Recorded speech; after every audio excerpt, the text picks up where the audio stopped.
नमस्कार विद्यार्थियों, आदर्श शिक्षण संस्थान नागौर की ऑनलाइन क्लास में आपका हार्दिक स्वागत एवं अभिनंदन। ऑनलाइन कक्षा के अंदर आज हम कक्षा 7वीं विषय गणित, इसके अंदर प्रश्नावली 1.3 पूर्णांकों का गुणन, इसके बारे में पढ़ेंगे। इसके पहले वाले वीडियो में हमने प्रश्नावली 1.1 और 1.2 पूर्ण कर दी थी। आज हमारे पास हमारे जो टॉपिक है वो है प्रश्नावली 1.3 पूर्णांकों का गुणन।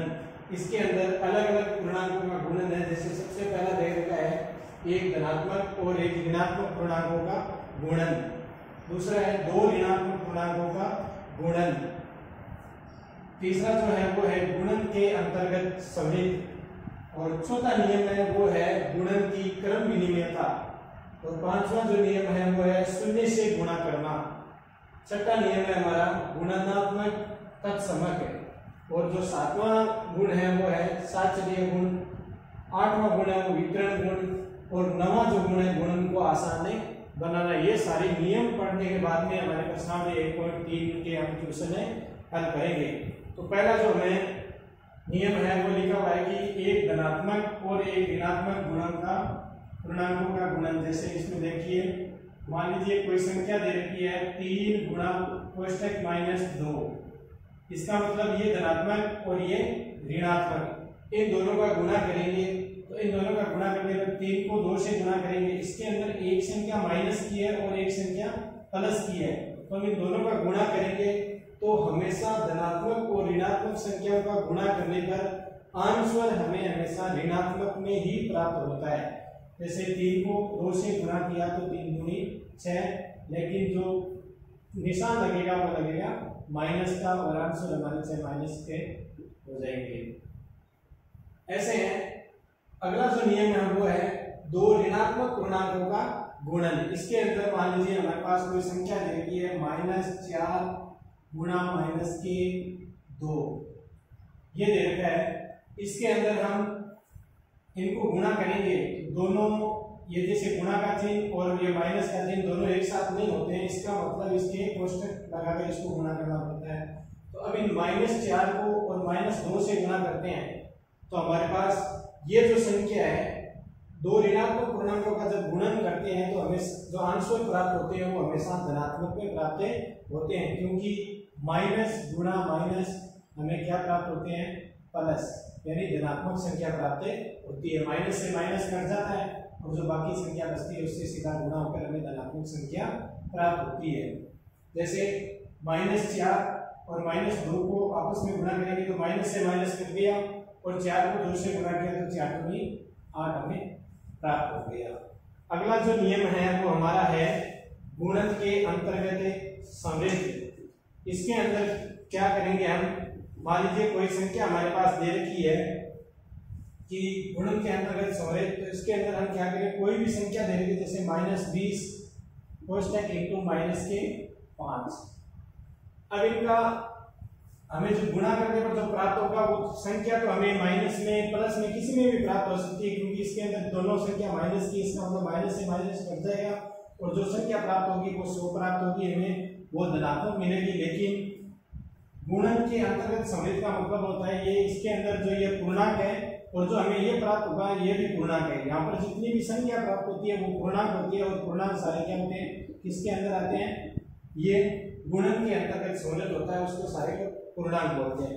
जैसे ये भी पूर्णांक है, ये भी पूर्णांक है, माइनस प्लस जो भी संख्या होती है वो सारी की सारी क्या होती है, पूर्णांक होती है, और पूर्णांक सारे के सारे गुणन के अंतर्गत समृद्ध होते हैं, और ये भी हमारा पूर्णांक है। तीसरा नियम इसका ये था। चौथा जो नियम है गुणन की क्रम विनिमयता। मान लीजिए कोई भी संख्या आपको दे रखी है, उसके अंदर पहली संख्या है 3 गुणा 4, इसको गुणा करने पर हमें 12 प्राप्त होते हैं। दूसरा जो इसका एक उदाहरण है, मान लीजिए इसको क्रम से बदलना, इनका क्रम बदलना है। मान लीजिए 4 गुणा 3 कर दूं तो भी इसके आंसर 12 ही प्राप्त होंगे, लेकिन जो ये क्रम बदल गया है इनका, इसको बोलते हैं क्रम विनिमयता। अगला जो हमारा है शून्य से गुणा करना।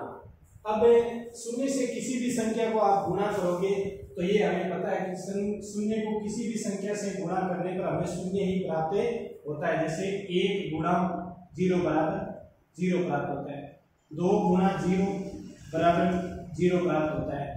ऐसे शून्य को किसी भी संख्या से गुणा करेंगे तो हमें वापस शून्य ही प्राप्त होगा। इसको कहते हैं शून्य से गुणन। अगला जो नियम है वो है गुणनात्मक तत्समक।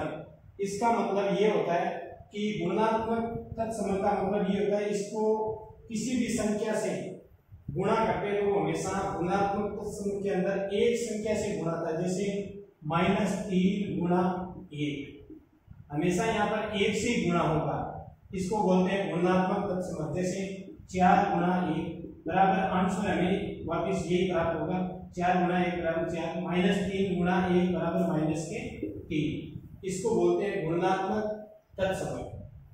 अगला जो उदाहरण है हमारा, जो नियम है वो है गुणन साचरीय या साचरीय गुणन। इसके अंदर क्या होता है, अलग अलग कोष्ठक बने होते हैं। जैसे मान लीजिए कोई संख्या दे रखी है, कोष्ठक के अंदर है -3 कोष्ठक -3 इंटू कोष्ठक -2 इंटू 5 फिर बदला कोष्ठक। आगे दे रखा है या ये कोष्ठक से अलग है, आगे है दूसरा है वो दे रखा है वह -3 कोष्ठक -3 इंटू कोष्ठक -2 इंटू 5। इसके अंदर ये क्या होता है कि इसके अंदर मान लीजिए कोई भी संख्या दे रखी है, जैसे ये इनको मिलाकर आपस में गुणा है, ये अलग गुणा है और ये अलग, इनको यहाँ काट कर लिख दिया है, इनमें से इसको एक को बाहर ले लिया, ये यहाँ पर इसमें 5 अलग है, इनमें दूसरे वाला जो नियम है इसके अंदर क्या किया, इनको बाहर ले लिया और ये संख्या कोष्ठक के अंदर लिख दी, तो इसको बोलते हैं साचरीय गुण। ये दोनों आपस में गुणा करना, ये साचरीय गुण कहलाता है। वितरण गुण दूसरा अगला नियम है जो वो है हमारा वितरण गुण। वितरण गुण का मतलब ये होता है, मान लीजिए कोई भी संख्या दे रखी है हमारे पास है, जैसे 15 गुणा 24, ये संख्या दे रखी है। अब इसको हम वितरण गुण के नियम के अनुसार करेंगे तो इस संख्या को हम वितरण यानी इनको टुकड़ा करके लिख देंगे, चाहे इसको लिख दो चाहे इनको लिख दो, दोनों में से एक संख्या। जैसे 15 गुणा 20 प्लस 4, ये हमारा, इसको बोलते हैं वितरण गुण। पहले 15 को 20 से गुणा कर दो, फिर 15 को 4 से गुणा कर दो, तो ये गुणा भी आसान हो जाएगा। जैसे 15 गुणा 20 बराबर हमें 300 प्राप्त हो गए। फिर है 15 गुणा 4 बराबर 15 चौके 60, तो ये हमारा जोड़कर आंसर आ जाएंगे 360। इसको बोलते हैं वितरण गुण। अगला जो नियम है वो हमारा नियम है गुणन को आसान बनाना।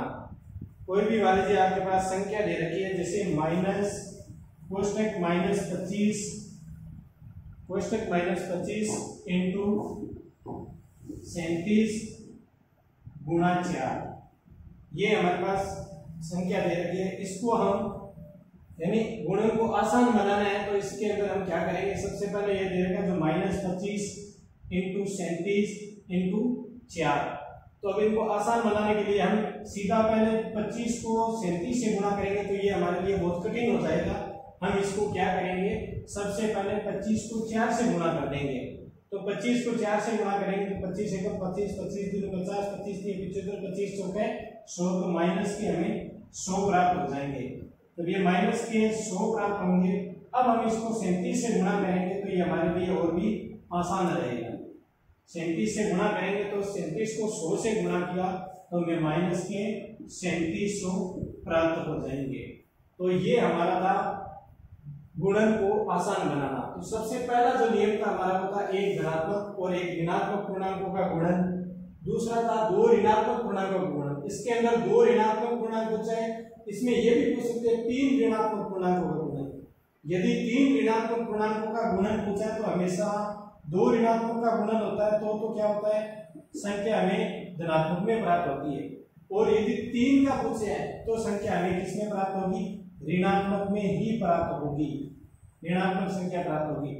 यदि सम इसके अंदर पूछा है कि दो ऋणात्मक पूर्णांक, यदि यहाँ पर सम संख्या का पूछे जैसे 4 2 4 6 8 10 तो हमें धनात्मक संख्या का आंसर प्राप्त होगा।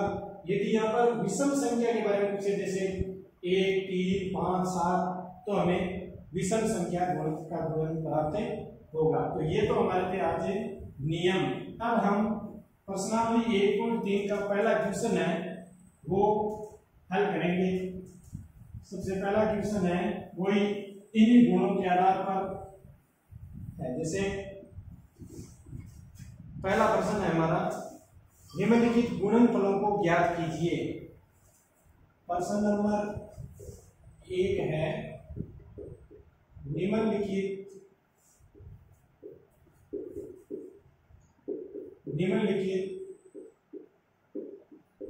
गुणनफलों को ज्ञात कीजिए। निम्नलिखित गुणनफलों को ज्ञात कीजिए। तो सबसे पहला जो प्रश्न दे रखा है वो है 3 गुणा -1। अभी जो मैंने नियम बताया था उसी नियमों के अनुसार ये हमारा गुणा है। तो मैंने बताया था एक संख्या धनात्मक दे रखी है और एक संख्या ऋणात्मक है। तो इसमें यह है कि एक धनात्मक, पहला ही पहला नियम है एक धनात्मक और एक ऋणात्मक संख्या को गुणा करना। तो हमेशा 3 को 1 से गुणा करेंगे तो आंसर तो 3 का 3 आएगा, लेकिन यहाँ पर चिन्ह है वो माइनस का है, इसका मतलब यहाँ भी माइनस लगेगा और ये भी हमारा आंसर हो जाएगा। ऐसे ही मान लीजिए दूसरा क्वेश्चन है कि -1 गुणा 225। इसमें भी एक संख्या धनात्मक है और एक संख्या ऋणात्मक है। तो हमें संख्या वापस 1 को 225 से गुणा करेंगे 225 आएंगे, लेकिन ये चिन्ह लगेगा वो किसका लगेगा, माइनस का लगेगा, क्योंकि यहाँ पर एक संख्या ऋणात्मक और एक धनात्मक दे रखी है। ऐसे ही हमारे प्रश्नावली 1.3 के पहला क्वेश्चन हमने हल किया है। इसके आगे वाला जो क्वेश्चन है ए और बी मैंने बताए हैं। आगे वाले क्वेश्चन को आपके गृह कार्य के लिए रहेंगे। जैसे सी है वो है -21 इंटू कोष्टक -30। ये है डी वाला है वो है -316 इंटू -1। सी वो नियम है, इसके डी के बाद में ई है। ई वाला जो क्वेश्चन है -15 कोष्टक -15 into 0 into -18। F number question है वो है हमारे पास -12